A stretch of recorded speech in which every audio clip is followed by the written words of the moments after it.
નમસ્કાર, જય માતાજી ખેડૂત મિત્રો, સ્વાગત છે તમારો ગુજરાત ખબર યુટ્યુબ ચેનલમાં। રોજ નવા સમાચાર જાણવા માટે ગુજરાત ખબર યુટ્યુબ ચેનલને સબસ્ક્રાઈબ કરો। આજના સૌથી પહેલા સમાચાર, અંબાલાલ પટેલની આગાહી, ખેડૂતો માટે મહત્વનો નિર્ણય। હોળી અને ચૂંટણી પહેલાં 3 મોટી ભેટ, પાક ધિરાણ લોન થશે માફ। 31 તારીખ પહેલાં કરી લો કામ, નાણાં ખેડૂતોને 15,000 રૂપિયાની સહાય। આજના સૌથી મોટા ખેડૂત સમાચાર, કૃષિ મંત્રીની મોટી જાહેરાત, વિદ્યાર્થીઓને દર મહિને 3,000 સહાય। આધાર કાર્ડ ઉપર 10,000 લોન, મફત અનાજ વિતરણમાં ફેરફાર। અંબાલાલ પટેલની આગાહી, અંબાલાલ પટેલની આગાહી કરી છે કે જેમાં તેમણે વધુ એક ચક્રવાતની સંભાવના વ્યક્ત કરી છે। આપણે જણાવી દઈએ કે વેસ્ટર્ન ડિસ્ટર્બન્સને કારણે ઝાકળ અને હળવો વરસાદ થઈ શકે છે। 18 થી 21 માર્ચ દરમિયાન પશ્ચિમ વિક્ષોભ આવવાની શક્યતા છે, જ્યારે હવામાન નિષ્ણાત અંબાલાલ પટેલની આગાહી અનુસાર આવનારા દિવસોમાં ગરમીનું પ્રમાણ વધશે। મધ્ય ગુજરાતમાં તાપમાનનો પારો 38 ડિગ્રી સુધી પહોંચવાનું અનુમાન લગાવવામાં આવે છે। ખેડૂતો માટે મહત્વનો નિર્ણય, ગુજરાતના ખેડૂતોની આવક બમણી કરવાની સાથે સાથે પાકના પોષણક્ષમ ભાવ મળી રહે તે માટે મુખ્યમંત્રી શ્રી ભૂપેન્દ્રભાઈ પટેલની નેતૃત્વવાળી સરકાર સતત કાર્યરત છે। જેના ભાગરૂપે રવિ માર્કેટિંગ સિઝન 2024-25માં રાજ્યમાં નાગરિક પુરવઠા નિગમ દ્વારા ઘઉં પ્રતિ ક્વિન્ટલ 2275, બાજરી પ્રતિ ક્વિન્ટલ 2500 રૂપિયા, જુવાર પ્રતિ ક્વિન્ટલ 3180 રૂપિયા, જુવાર પ્રતિ ક્વિન્ટલ 3,225, જ્યારે મકાઈ પ્રતિ ક્વિન્ટલ 2,090ના દરે લઘુત્તમ ટેકાના ભાવથી ખેડૂતો પાસેથી સીધા ખરીદવાનો રાજ્ય સરકારના વધુ એક મહત્વનો નિર્ણય લીધો છે। હોળી અને ચૂંટણી પહેલાં 3 મોટી ભેટ, ચૂંટણી અને હોળી પહેલાં ગરીબો માટે કેન્દ્ર સરકાર દ્વારા 3 મોટી જાહેરાત કરવામાં આવી છે। આ જાહેરાત અનુસાર ગરીબ અને મધ્યમ વર્ગના લોકોને સસ્તા ભાવે પ્રોડક્ટ મળશે, જે અંતર્ગત કેન્દ્ર સરકાર દ્વારા 3 પેકેજ બહાર પાડવામાં આવે છે। જે અંતર્ગત ભારત આટા, ભારત રાઈસ, ભારત દાળના પેકેજ બહાર પાડવામાં આવે છે। જ્યારે મિત્રો બજારની અંદર તેમની કિંમત 80 થી 150 રૂપિયાની વચ્ચે જોવા મળી રહી છે, પરંતુ સરકાર દ્વારા ગરીબો આ પેકેજ ખરીદી શકે તેવા સસ્તા ભાવે બહાર પાડવામાં આવ્યા છે। પાક ધિરાણ લોન માફ, ગુજરાતના દરેક ખેડૂતો માટે પાક ધિરાણ લોનને લઈને આવે મહત્વના સમાચાર। ખેડૂતોએ લીધેલી લોનની નવાજૂની કરવા ખેડૂતો પાસેથી કેશ પેમેન્ટ માંગવાની બદલે ડાયરેક્ટ બેંકમાંથી ઓટો રિવ્યૂ કરી આપવામાં આવે તેવી ખેડૂતો દ્વારા માંગ કરવામાં આવી છે। ખેડૂતોની બેંકના લોનના પૈસા ભરવા માટે બહારથી વ્યાજના પૈસા ભરવા પડે છે, જ્યારે ખેડૂતોને ઓટો રિન્યૂ સુવિધા આપી ખેડૂતોને થોડી રાહત આપે તેવી ખેડૂતોમાં અરજી કરી રહ્યા છે। 31 તારીખ પહેલાં કામ કરી લો, ફાસ્ટેગ કેવાયસી છેલ્લી તારીખ 31 માર્ચ હતી। જે મિત્રોએ ફાસ્ટેગની અંદર કેવાયસી નથી કરાવી તે વહેલી તકે કરાવી લેજો। SBIની વિશેષ FD સ્કીમ, જેમની અંદર તમે રોકાણ કરવા માંગો છો તો વહેલી તકે એટલે કે 31મી માર્ચ 2000 પહેલાં કરી લેજો, નહીંતર વિશેષ FD સમાપ્ત થશે। હાલમાં આ FD પર વધારે પ્રમાણમાં વ્યાજ મળી રહ્યું છે।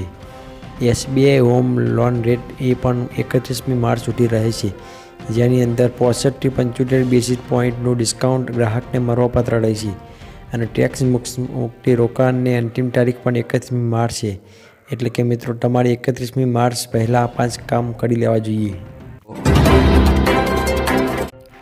નાના ખેડૂતોને 15,000 સહાય, કેન્દ્ર સરકાર કેન્દ્ર કારીગરો અને શ્રમિકોને પ્રોત્સાહન આપવા માટે તૈયાર છે। PM વિશ્વકર્મા યોજનાની શરૂઆત 17 સપ્ટેમ્બર 2023થી શરૂ કરવામાં આવી છે।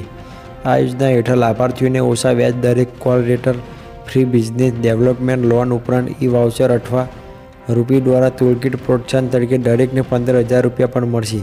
આ યોજના બિઝનેસ શરૂ કરવા માટે અને તેને વધારવા પ્રથમ તબક્કામાં 1 લાખની લોન આપે છે। બીજા તબક્કા દરમિયાન આ યોજના કામદારોને 2 લાખ રૂપિયા સુધીની રાહત લોન પૂરી પાડે છે। આના પર વ્યાજ દર મહત્તમ 5% રહેશે। આજના સૌથી મોટા ખેડૂત સમાચાર, આજે મહુવા માર્કેટિંગ યાર્ડમાં સફેદ ડુંગળીના 1,55,729 કટ્ટાની આવક થઈ। સફેદ ડુંગળીના ભાવ 211 રૂપિયાથી લઈને 266 રૂપિયા બોલાયા। આ સિવાય માર્કેટિંગ યાર્ડમાં લાલ ડુંગળીની ગુણી 33,224ની આવક નોંધાઈ, જેના પ્રતિ એક મણના નીચા ભાવ 141 રૂપિયા અને ઊંચા ભાવ 372 રૂપિયા સુધીના નોંધાયા। 9 માર્ચના રોજ મહુવા માર્કેટ યાર્ડમાં ચણાની હરાજી કરવામાં આવી હતી, જેમાં એક મણ નીચા ભાવ 1,120 રૂપિયા રહ્યા હતા અને ઊંચા ભાવ 1,325 રૂપિયા રહ્યા હતા। કૃષિ મંત્રીની મોટી જાહેરાત, ઘાસચારાની અછત અને બગાડ અટકાવવા માટે ચાકુટર સહાય યોજના અમલમાં આવશે તેની જાહેરાત કૃષિ મંત્રી રાઘવજી પટેલે કરી છે। આ યોજના હેઠળ ઓછામાં ઓછા 5 પશુઓ ધરાવતા પશુપાલકોને 18,000 રૂપિયા સુધીની સહાય ચૂકવવામાં આવશે। મંત્રીએ સ્પષ્ટ કરતા કહ્યું છે કે ઘાસચારાને નાના ટુકડાઓમાં કરીને પશુઓને નિરણ કરવામાં આવે છે તો ઘાસચારાનો બગાડ અટકાવી શકાય છે।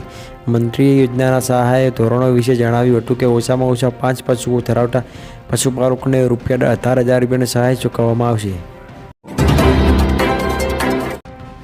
વિદ્યાર્થીઓને દર મહિને 3,000 રૂપિયા સહાય। જો તમે પણ 12માં છો અને સરકાર આપશે તમને રૂપિયા 3,000ની સહાય। આ યોજનાનો લાભ લેવા માટે વિડીયોની અંત સુધી જોતા રહેજો અને તમારા મિત્રોમાં શેર કરવાનું ભૂલતા નહીં। રોજગાર સંગમ સહાય યોજના અંતર્ગત દરેક વિદ્યાર્થી પુરુષ અને સ્ત્રી બંનેને દર મહિને 3,000 રૂપિયાની સહાય આપવામાં આવે છે।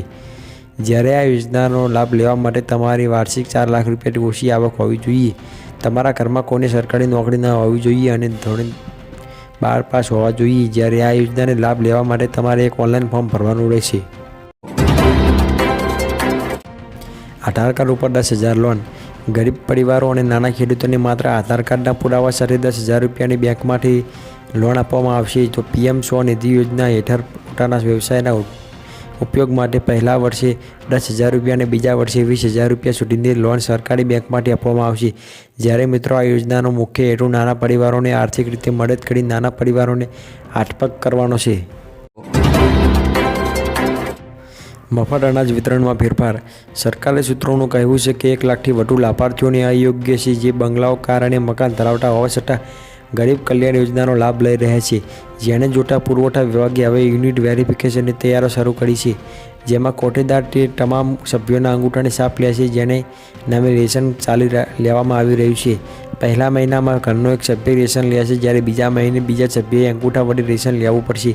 આ રીતે દર મહિને નવા સભ્યો અંગૂઠા લખાવીને એક પછી એક રાશન લે છે। જ્યાં સુધી તમામ એકમોની ચકાસણી નહીં થાય ત્યાં સુધી આ કામ ચાલુ રહેશે।